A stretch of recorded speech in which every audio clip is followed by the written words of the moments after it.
Ben Ransom, who's already up there. Ben, you can hear me? Yeah, loud and clear. Good afternoon, Pep. Evan. Could I first start by asking you about the condition of the squad? I know that Jack Grealish, for example, had to leave England's duty early because of a small injury. What's the update on him, and do you have any other injury concerns? No, we have Jack is getting better after go to the national team. Phil Foden came back with some disturbing with a knock on and problem with his leg, but he's getting better. And unfortunately, Kevin got positive from COVID in Belgium, so he will be 10 days isolated. So just on those three, Phil and Jack, are they available for Sunday? Jack, I don't think so. Phil, we will see. Okay, thank you. Giovanni van Bronckhorst has been appointed as Rangers manager. He's spoken quite openly about the time he got to spend with you. He says you're one of his managerial role models. I just wondered what your expressions of him were during his 5 months or so that he was there. A big compliment to him and Rangers for this appointment. Of course, Ranger is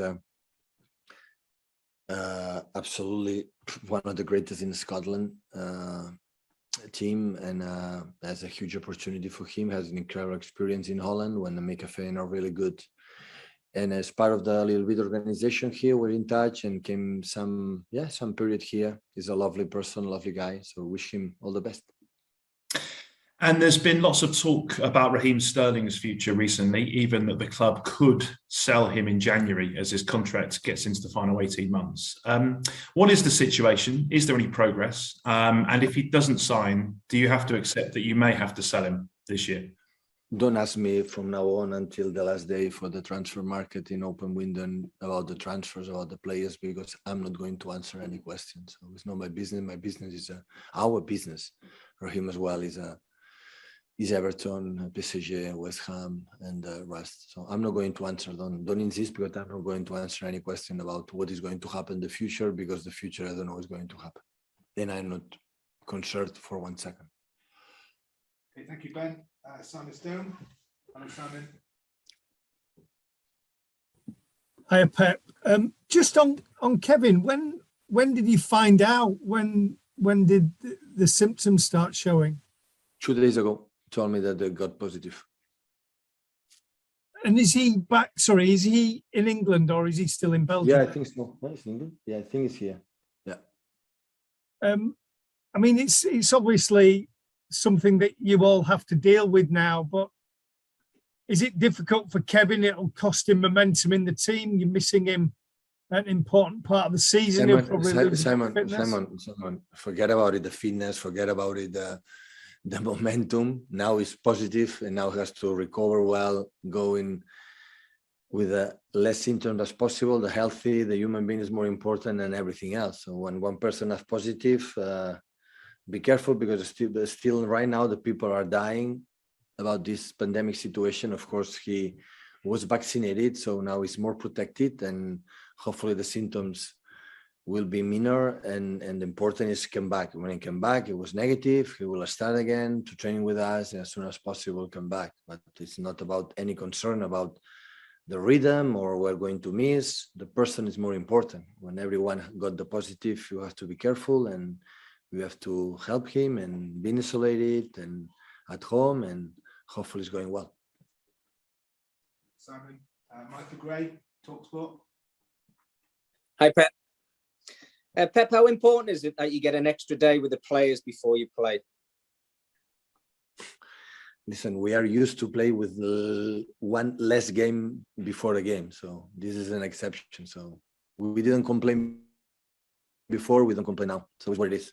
So if the Premier League and the broadcaster decide to play on Sunday, we're going to play on Sunday. And sometimes we come back for international play, we play at 12:30 away. So it's what it is. So. Okay, thank you, thanks, Michael. Paul Walker. Pep, obviously getting very exciting at the top of the table. I just wondered whether you feel this might be the toughest title race of your career at Manchester City so far. I would not say the previous season when we were champion or we were close to be champion, the title race was not difficult.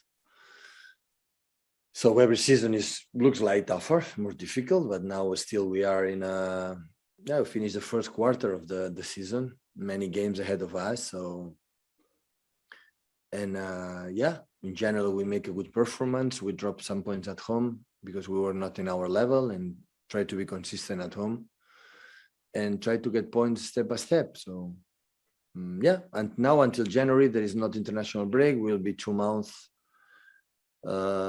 together, and hopefully we can get results, especially in Champions League, qualify for the last 16 in February, and in Premier League, being there close to the top of the league, and fight for the title at the end of the season. Is it a relief for you then not to have any more international breaks between now and March as a club manager? Listen, as a club manager, it's a dream because I have 1 week holidays. And you cannot imagine how good it is. Look my time. It's much better it's much better than United game, before the United game. But in the same times, always I'm like concerned because every time when the internationals break, we're unlucky. So we have always problems with the players come back for the national team. So many players all the time are injured. So, and this was not an exception. So every time we give them fit and we come back not fit, and can happen here, it can happen in the national team. So, but unfortunately, it will happen quite often there. Just a quick one on Joao Cancelo. He's been terrific this season. I just wondered what your view is of him and his performances this season. Yeah, of course, it's playing really well, consistent. In fact, that especially his physicality, he can recover really fast and really well during the games. He can play with 3 days without a problem. But in the same times, I had the feeling he can do better. Still, there are margin to improve in some aspects that we're working with since he arrived. And hopefully, I'm pretty sure he's open to accept it and move forward.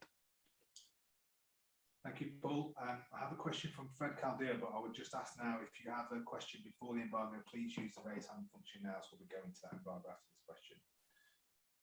Hi, Pep. The club is about to launch a documentary on Ederson, and there is this concept of him being a playmaker as a goalkeeper. With his feet, do you think he's the best goalkeeper that you've had?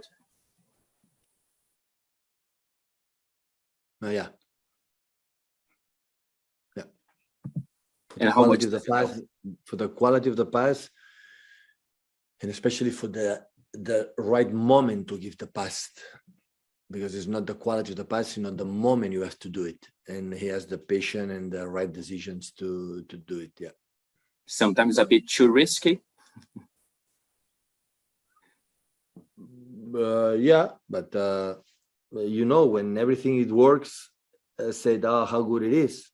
So, and after when he make some mistakes like his mates, we cannot blame him because he gave us in that process many good things.